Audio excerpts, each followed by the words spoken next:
Welcome to another episode of It's Debatable NBA Edition. I'm your host, Justin Jones, here with co host Seb. I didn't even have no topics, but it seems like Seb is feeling a way about his Knicks, seeing that they can't find a way to win a game. Last time I seen them, they was down 30 to the Dallas Mavericks, bro. Without two of their highest paid players in Kyrie Irving and Anthony Davis, both out due to injury. Now the Knicks still, one of the top teams in the East, still with a top four record, but just have been going through those regular season woes as of lately.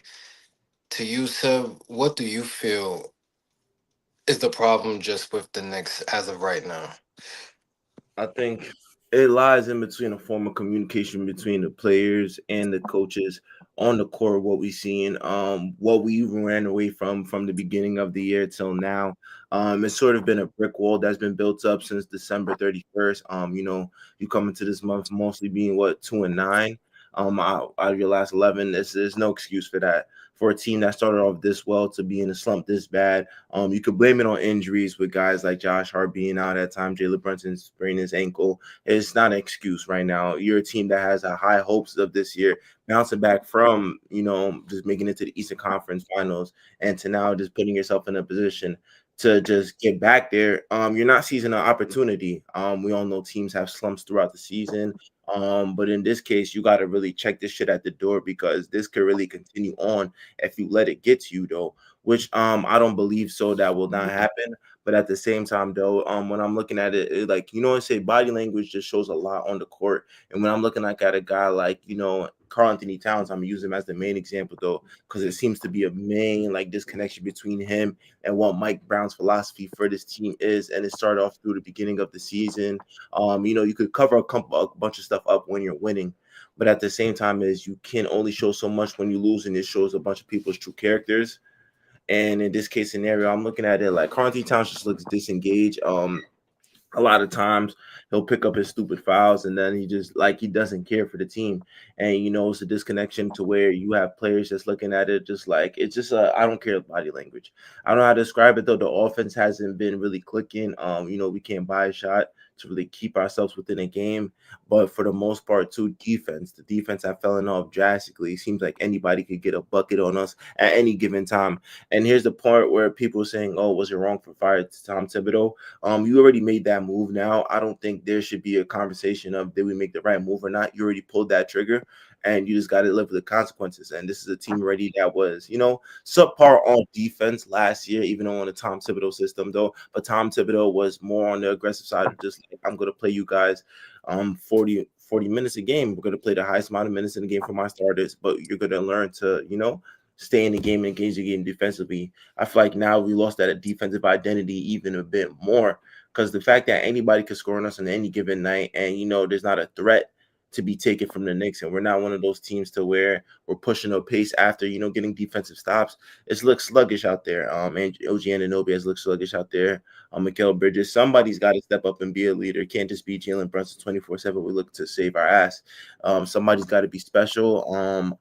Who's that person going to be? Currently, Towns has the stats that shows that okay, he's doing his fair share though. But when you watch the game and instead of the stats, you see just like it's not there. And Mike Brown, I didn't even talk about Mike Brown yet too.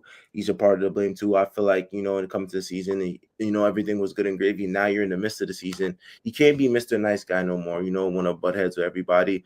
And they even had a report. They was talking about it on I believe what was it ESPN, how they talk about how the locker room did not mess with how after the fact that Draymond Green got a flagrant foul on Karl Anthony Towns, how Mike Brown was smiling with the Draymond was doing like, what I'm saying? Like, if you with your team, you with your team though. But it has to be a time where somebody's got to step up and be more serious.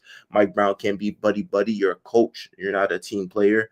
So he's got to take initiative and be more serious and owning it and making people buy in.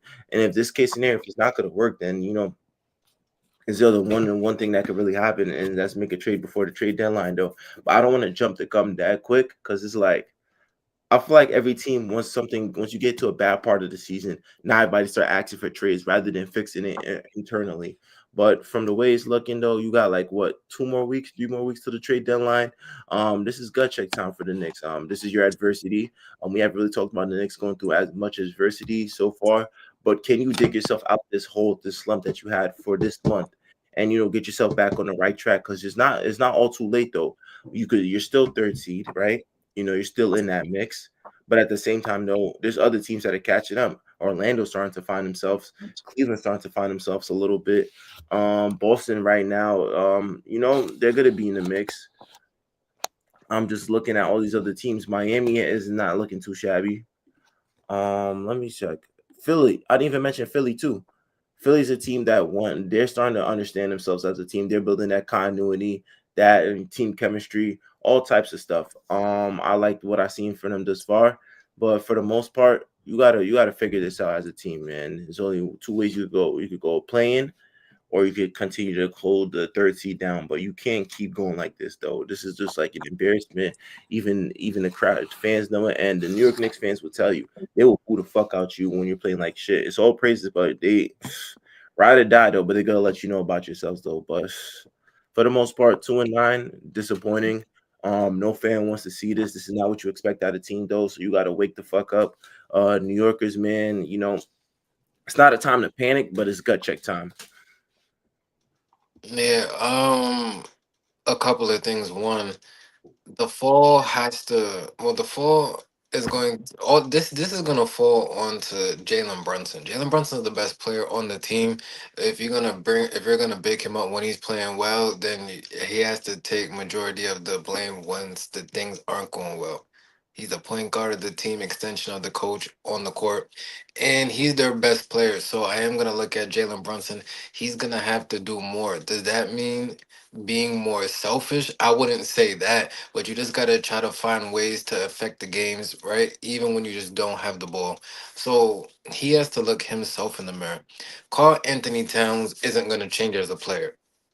Right. Carl Anthony Towns is already I don't want to say solidified in his career, but just solidified of what we're gonna get from him. He's a big man that's gonna step out to the 3 point line. He likes to shoot that three ball. He's gonna muck it up in the paint sometimes. But this is something I say about a lot of bigs nowadays. You keep wanting to say you're the best shooter and you want to be like Dirk Nowitzki and all that. I think you're hurting your team when you have the type of body frame that should just be averaging really 30 and 10 every single night. Right? I don't see a lot of other bigs in the NBA that are gonna be able to bang with him down there and really just um alter anything that he's trying to do, but you help the other teams when you stepping out to the 3 point line and you want to play on the perimeter all day, right? OG Ananobi and Mikael Bridges, two players that the Knicks got on this team and gave away a lot of draft capital, former players, whatever you want to say. You gave a lot for them. They're going to have to produce. A lot of times they just look like glorified role players. And if once again you go back to Mikal Bridges, you give four first round picks for a role player, then that's insane, right? So I can go down this whole roster, but is from like even the game I believe yesterday, right, when they played Dallas and you got up to that slow start, that just means like where was your mind at? It's the beginning of the game. You are the superior team. I don't even understand how you get up to a start like that. That makes me think, what is Mike Brown, right, saying to these dudes in the locker room? How are these practices going? Because for you to be on the type of slide that you are on now is concerning. I'm not gonna say it's a season ender, right? I definitely think they're still gonna make the playoffs. I still see them as a top four seed, so they'll have home court advantage. I think they will turn it around. But you just don't lose certain games just to certain teams, right? I remember back hearing what Shaquille O'Neal said about just being a championship team, right? You have to make sure, well, one, you gotta stay healthy, but two, you gotta beat the teams that you're supposed to beat. Right, the Mavericks is a team that you need to beat. You have to beat for them to win in the fashion that they did. All these players just gotta look themselves in the mirror. They could talk about the crowd and everything under the sun, but every player gotta look themselves in the mirror. You brought up nothing. A trade for who? Yeah, that's what they're Yeah, saying. They for what? Like that's the problem now. It's like in the NBA, whenever something's not going right for a couple games, it's oh make a trade. Trade for who? Like who? Who you gonna trade for? I know somebody that's unhappy in Milwaukee. And so now now you do a trade like that. You're gonna gut the roster even more. Giannis has been injury prone. If you're just calling a spade over the last couple of seasons. So now and then who are you gonna give up? The most tradable guy you can give up, Karl Anthony Towns. If I'm Milwaukee, why am I giving up Giannis for Carl Anthony Towns? You're gonna have to give me Jalen Brunson. Why would I give you my best player for your second best player? I know. See, I've noticed now in the world we just say things, and if it gains some traction, we all think in our mind it makes sense. So explain to me how the Bucks trading their best player for the Knicks' second best player makes sense. Listen, bro. When was the last time there was an No, equal no, no, trade? no, no, no, no, no, no, no, no, no, no. I'm asking you. I'm asking you. How you gonna answer my question with a question? I'm asking you Because something. How does my that make point, all right, sense? so here's my point. There is no such thing as an equal trade anymore. I did not ask you that. My question is, how does it make sense in your opinion? I didn't ask about the NBA narrative, the stigma It's on not a trade. negative. It's the truth. There's no So I'm such thing as an asking equal you trade though, does that make sense? unless you're willing to throw in an extra player like a Mikal Bridges or an OG Does that Anunoby. make sense? Carl Towns for Giannis, even seeing what they really give on the court, does that make sense? Sir? Yes. Okay, This is so, because I'm being biased. Yes. all right, thank you. I'm glad where it says being biased. So in reality, no, then I need Jalen Brunson. Why would you take Jalen Brunson? Because that's your best player. I'm giving you my best player. I need a person who's It's gonna give not me 20 a night too. okay. What are So we hear me talking out. about? So when the Luka and AD trade happened, did that make sense to you? My best player for your second best player? Sebastian, I'm No, no, not no. Answer asking that. you Answer that. about Answer that. any Did other that make trade sense? because this whole thing wasn't about. Hold on, let me Answer that talk. though. Let me talk. Just one So second. One second. when One you second. One second. spoke, I didn't say a word. Let me just No, get what yes, I'm you going. did. Yes, you did. You Because you're said this is trying my to change the narrative, and that's not what I'm trying to say. We understand there's no fair trade value. What I'm saying is that you brought up the fact that the Knicks want to make a trade. I'm not looking at the Milwaukee side, and I'm saying, why would I give up Giannis for Carl Anthony Towns? It just really just doesn't make any sense. I just don't understand that move. How does that help Milwaukee in any way? I just don't get makes it. Like conscious more I would need a Jalen Brunson type of all-star type of player. Is Cat even about to be an all-star? Why would I trade Like, Anthony so now Davis? you're gonna bring up Luca and AD. No, because you said How many your times point do you was see that happen? okay. That Your Luca and point was AD trade was going down as one of the worst in sports history. If you want to use that as an example, I can't argue that because you're because bringing up now one of the worst trades in sports history, and you notice. So, what do you want me to say to you?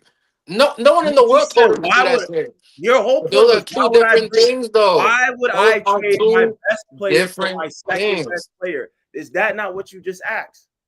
Yes, Why sir. would they Yes, do it sir. before? Yes, sir. Why Yes, would I yes. give up? Why would I give up Trey Young for CJ McCollum? There's no such thing as an equal trade, though. But if you can find a way to make that trade happen and the other team agrees, Okay, now one that's now. So the angle I'm looking at. all right. So now, because this is when I get a headache talking to sub everyone, because he just says anything to try to make a point. So if you really want to break down the trades, then let's break down the trades. The Mavs moved on from Luca Wise. Why, sir? You to ask Nico Harrison why they moved Okay, on. so they moved on from him because they said they wasn't in tune with his weight, how he was acting, all those things behind the scenes. So they pulled off a move. Nico Harrison being cool with Rob Palinka and all that. We seen the pictures of them at the cafe. They got off him because they didn't feel he was their guy for the future. That's why they did it. We understand why the Lakers did it. Cause you just got to steal. That was the whole trade. Everyone already announced that. That's public knowledge. Let's move on to the next trade that's brought up. Trey Young versus CJ McCollum. You came on the show and broke down why they even did the trade. It was a salary dump. They were trying to move off of Trey Young. So now, if we're talking about Giannis and Carl Anthony Towns, break it down for both sides. Of course, the Knicks would do that because that would be a heist. But why would Milwaukee do that? I don't hear no picks, no, nothing. Just Carl Anthony Towns. I don't get it. That's the centerpiece of the trade. I ain't talking about the extra parts in the So trade. then you're gonna gut your roster, like I said. To an extent, Okay, if that's what you want to do, then go ahead. And you know that's not gonna work because you know you need a bench. and some type of team to win, and that's why the Knicks lost last year. So let's bring this all back around. So please No, make this make sense for us. it's not the same. First of all, there was talent on the bench last year. Did Tibbs. they play them? No. So That's because that was it a makes Tom no difference Thibodeau whether you system. play them That doesn't and they're mean on they the didn't. team or whether you That have them. doesn't mean that they didn't have the bench pieces. That just means Tom Thibodeau did not play them. Simple as that. Am I saying that we don't have a bench this year? Yes, of course we have a bench this year that you can rely on. What I'm saying is the most part is if we want to bring in that type of person, that trade will most likely be set around the most tradable piece in Karl Anthony Towns because nobody's giving up Jalen Brunson. That's not happening. There's other pieces you can give up. You can give up a Josh Hart. You can give up a Mitchell Robinson. You can give up any other players, All bro. right. So now Jalen why Brunson, can't Milwaukee say that's not happening? Because why didn't they make that deal yet? Then since the most tradable piece is there, why hasn't it happened? because Giannis didn't fully demand the Oh, trade. because now Giannis hasn't demanded it. Okay. Did he demand a trade? Did he publicly go out and say, I want to I'll do trade? what you said. Did Luca demand a trade? That's They demand a trade? No, That's they did front not. office. The front office is holding on to Giannis dearly and tight, You're no matter what. moving your goalposts, Seb. I'm not. Did How Luca I'm, you because you brought up this Luca and all stated, did Luca ask for a trade? but you're Did no. Luca ask for a trade? That's far from my point. My point was to say, you Now you said, can't why would I trade answer. my one? You started this bullshit argument saying, why would I trade my one You for your brought up second that the best Knicks player? wanted a trade. Yes, I brought up the next one to trade, and then you said, why would I do that? So if Well, we're gonna talk about a trade, let's make it my make whole thing sense. was, Let's not my just whole copy thing it. was, my Let's not whole just thing copy was, what you're not everybody. gonna talk over Let's me. not I don't copy give a what all fuck. these You're not gonna NBA talk people over are me. gonna say. Have Yeah, your own because what opinion. the fuck? That's We all I'm can run saying. this back. My shit was, I said my trade would be for Giannis. Was for Giannis. If Giannis unhappy, if you can find a way to make that work, make that work. You said, why would I trade my one for my two? You said that part. I said, why the fuck would Luca and AD trade? It's still a 1-2 trade. You're not gonna get back the same equity in trade. That's my main point of this whole argument. So I don't know where you go off and saying, oh, why didn't you go on all the theatrics behind the trades? My point was, if you could trade a one for the two, you're never going to get back the same type of capital in what you trade for. There has not been an equal trade. That's my point exactly. Then you want to talk about, oh, why did they trade Luka? Why did that's besides the point. I'm talking about the trade itself happened. I'm not talking about the details behind the trade. I'm talking about you're gonna still trade your one and you're gonna get your second best player. It's happened before. It happens all the time. There's no such thing as an equal trade in the NBA. If you put your player at a high value like that.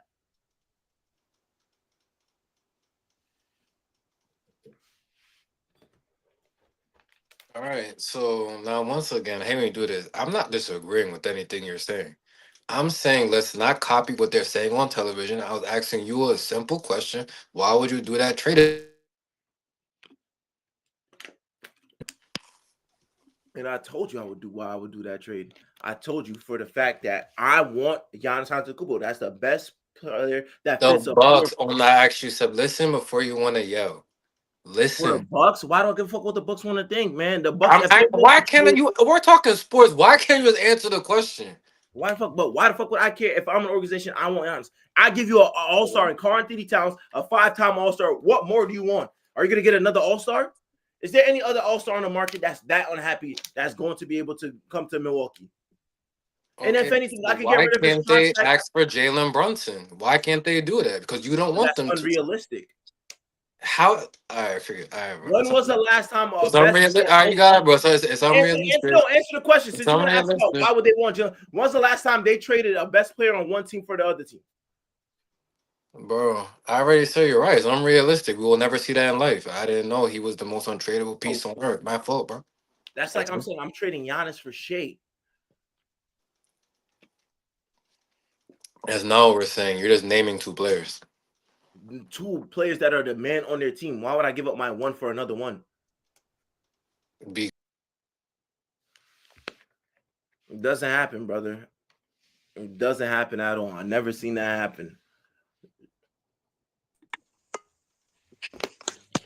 Before the Luca trade happened, would we ever think in our heads that they would do that? For a one No, for the no, because no. That's so the answer to that question is no. You could keep out everything I'm saying. The answer is no. None of us thought that, and then it happened. So now we're once for again, 'cause we're one. all talking about hypothetical things right now. All I asked you was, why would the Bucks want to do that deal? Instead of just saying they wouldn't want to do that deal, you have to make it seem like what I'm saying is like something you've never heard of in life. I don't get it. So if you must know the inside details. I apologize, bro. I didn't know you knew the inside details. I Of didn't. course, I know the inside details, man. I'm in these meetings. I'm in the team locker rooms. I know everything, man. I'm giving you the inside scoop, man. Nobody's giving up Jalen Brunson. I got you, bro. So can we move on?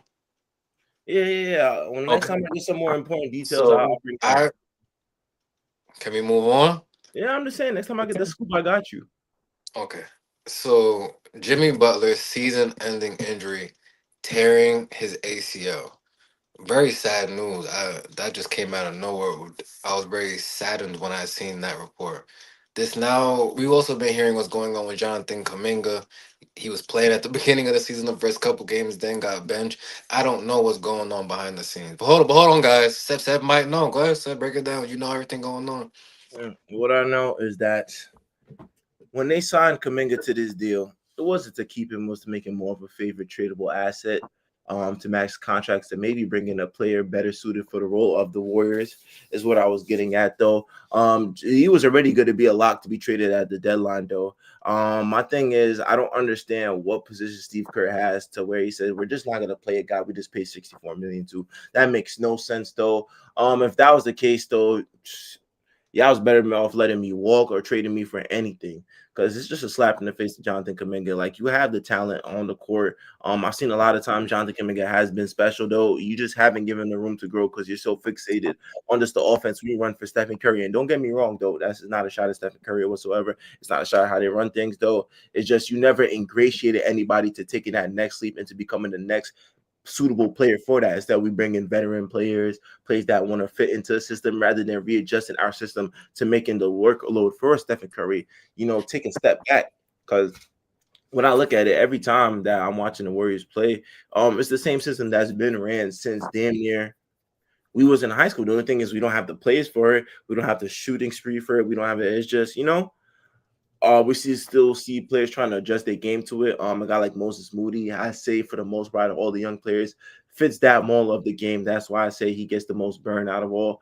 You see Paz trying to come along, but Jonathan Kaminga, I think just his play style would fit somewhere else for a different team that likes to push the tempo, likes to run up the court.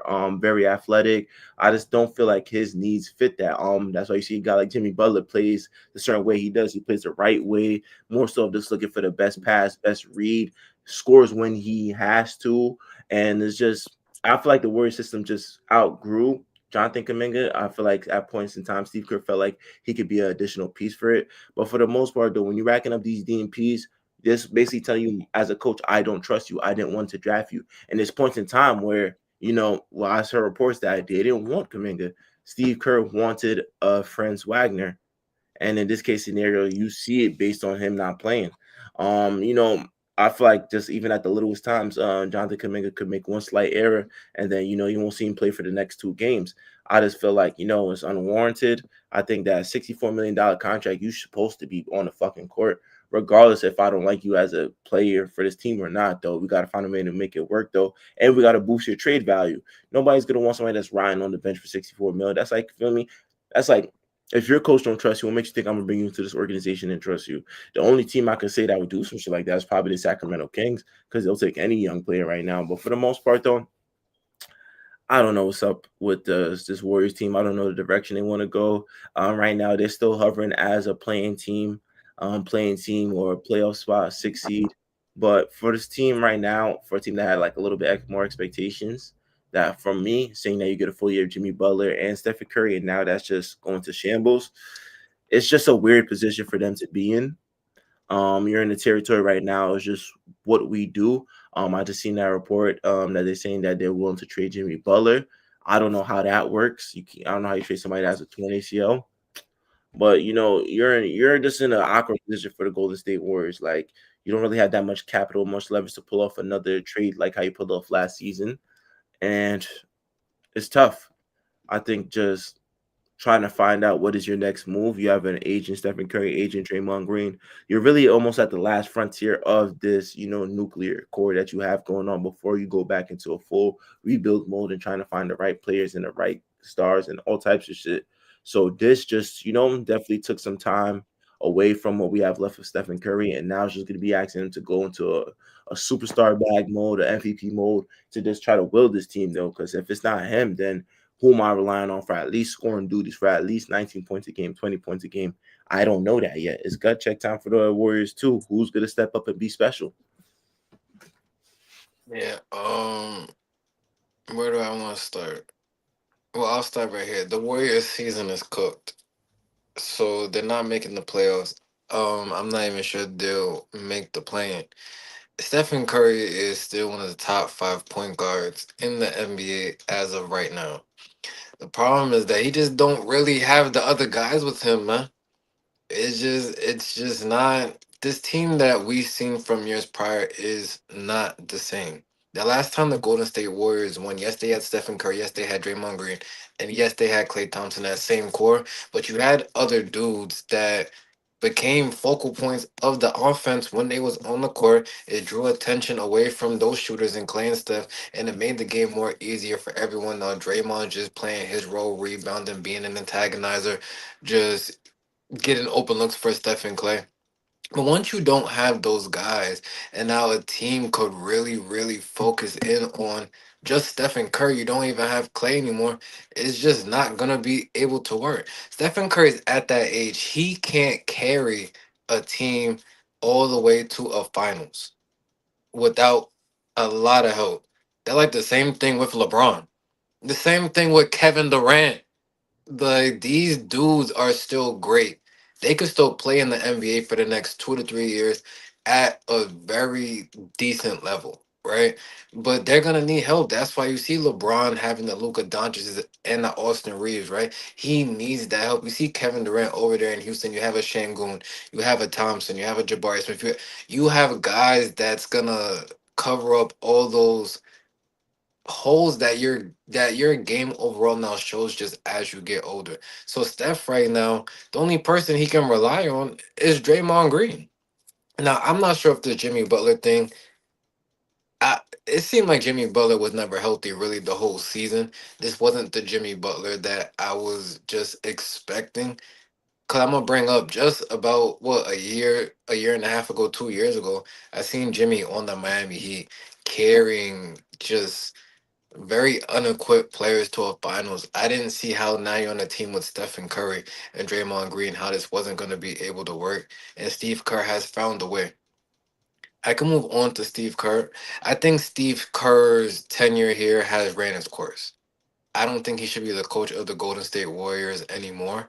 I'm looking at the NFL right now, right? All these NFL coaches getting fired. It seems like if you lose in the playoff, if you lose your playoff game, you're getting the fucking boot. So I think the NBA got to kind of go to the same script.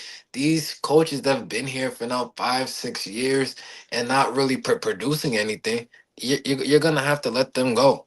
Because I don't see how this Jonathan Kaminga thing makes any sense. Talented player, a player that literally the Warriors need. And best believe he's about to get that phone call now. Now that Jimmy Butler's going, this you already know Steve Kerr's about to call him. Hey, big head, like, how, how are you doing? So this team has a lot of problems. I don't think it's gonna get any better. So I would just punt this season, try to get a decent draft pick. Man, you just gotta move forward. Like in the off season, I'm asking these questions. Do I trade a Draymond Green? Do I trade Steph Curry? You just gonna have to ask yourself these questions. The pods and the Moses Moody's, and I'm done talking about them. I don't want to hear these people's names. This team needs to change this off season. Because they're not getting any younger, and these teams around them is getting better. So I once again, I think the Warriors are just cooked. I think unless you make another move and you pull a freaking a magic trick out, I would have to agree so too. Because I don't know.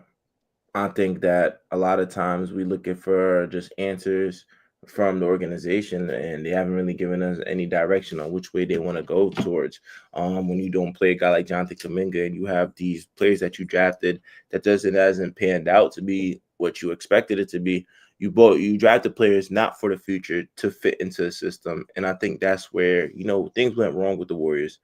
We're not drafting these players to take next step. We're drafting these players to fit a mold and has a certain way we like to play, and that's why I think a lot of times we see them. Oh, they passed up on a bunch of players, like they passed up on the Anthony Edwards for James Wiseman. I mean, not even passed up, but even a guy like Steve Kerr said, "I wouldn't draft you because you're worth ethic," and then go ahead and draft James. Yeah, what the Steve Kerr? See, there you go. He once again just dipped his hands.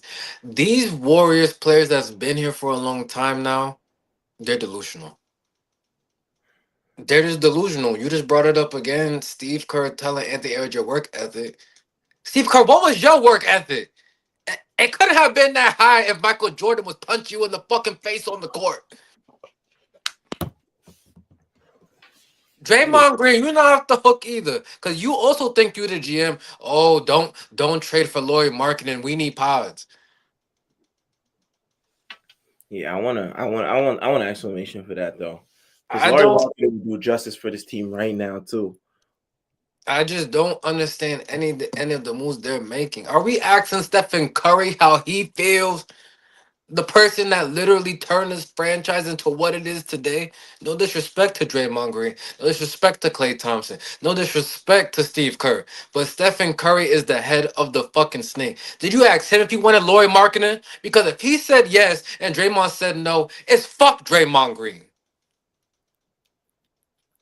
Did you ask Stephen Curry that he want Anthony Edwards or even a LaMelo Ball? Did he say he wanted James Wiseman? No disrespect to What? James Wiseman though, because What? I thought he was the future Where too. is James Wiseman? Dang. I don't. Last time I checked, he tore his Achilles last year in the beginning of this first game of the season. Every year he tears his Achilles. So I'm just done. I don't know what's going on, but free Stephen Curry, man. Free him.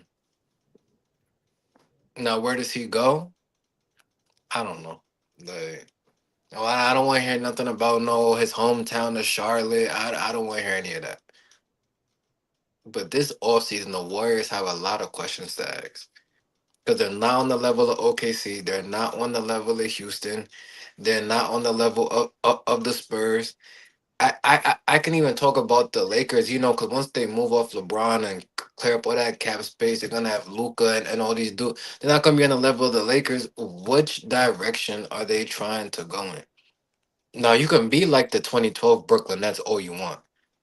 Or you can actually act like you got some fucking sense and put the right people in the right positions. It's fucked up, man. I don't know where you go from here. I don't. I really don't. Yeah. So just moving off that topic, they did announce the West All Star starters, East All Star starters. I'm gonna try to go through them. Just correct me if I'm wrong. In the East, Tyrese Maxey, Jalen Brunson, Giannis Antetokounmpo, I think Cade Cunningham. Kate Cunningham. 'Cause I know they got three point guards in it. Giannis and who am I? And Jalen Brown. I believe Jalen Brown. Let me check. Right?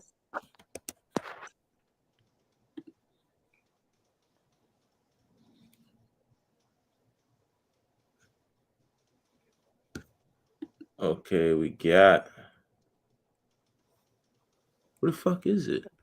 Okay, yeah, we got Brunson, Maxi, Cade, Brown, and Giannis. There you go. In the West, I know we got Luka Doncic. I know we got Shea Gilgeous Alexander. I know we got Victor Wembanyama that literally I think won by one fan vote over Anthony Edwards. I know they got Jokic and who am I missing? Did you Oh, say and Stephen Curry, right? The person that we have just been talking about. So you already know this goes around every year. Well, this more happens after the full team is announced and we look to who was snubbed. But who do you think was missing from either side of these starting lineups? I'll start. You already know where I'm about to go with this because I was heartbroken. 22 straight seasons, man. 22 straight seasons. LeBron an all-star starter. You about to have my man come off the I even want to say it. Hold on. You about to have him come off the Hold on, hold on. My fault, my fault. I'm having a chess moment right now. You about to have him come off the bench? Nasty work. Cut the show. Cut the show, man, because LeBron James should be in the All Star starters. Are we forgetting he's still the face of the entire league? Are we forgetting that this game is about to be held in Los Angeles? Are we forgetting that this is one of the top two players of all time? I'm disgusted. And everything else I don't even care about. LeBron should have been an all star starter. Because if this is about missing time, then I can name a whole bunch of people in that starting lineup who missed time. Like, and now LeBron just doesn't get the votes. So now people just don't like Bron. I want to recount. Count it again. Like, I just don't know what's going on, but I'm disgusted. You can go ahead. So I'll let you go on your little rant because I know you wish your boy was starting.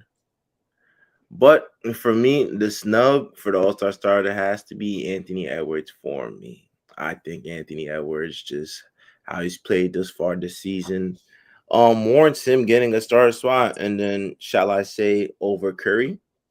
I think that for the most part, he's hooped better than Curry. Their record is better. The only thing I say is that Stephen Curry is a fan favorite regardless. But I think Anthony Edwards is a fan favorite too as well, and their record just a little bit better though. But I know this is based off what fan voting, so he probably missed it by just what a few.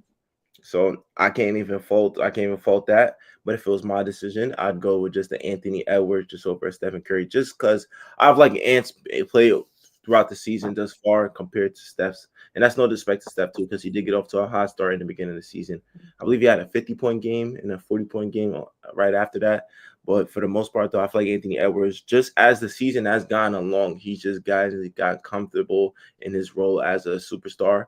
I think every time I watch Anthony Edwards, he doesn't shy away from the moment, depending who's his matchup to. His game elevates even more. And I think Anthony Edwards is just box office must see TV too as well. Yeah, yeah, definitely.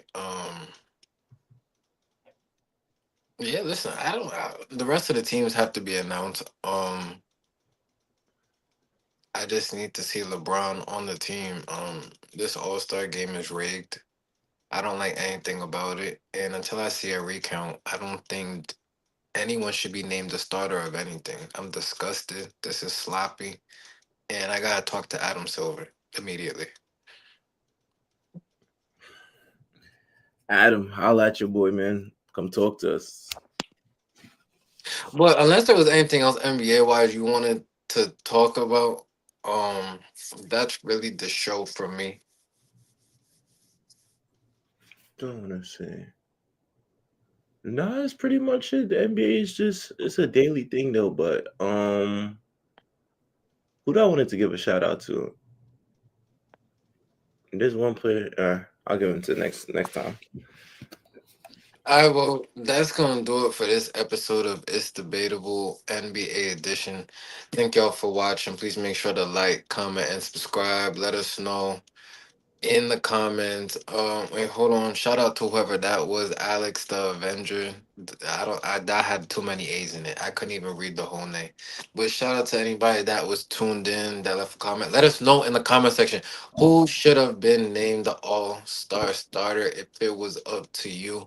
Let us know how you're feeling about the Knicks, and let us know how you're feeling about Golden State Warriors. Once again, prayers up for Jimmy Butler.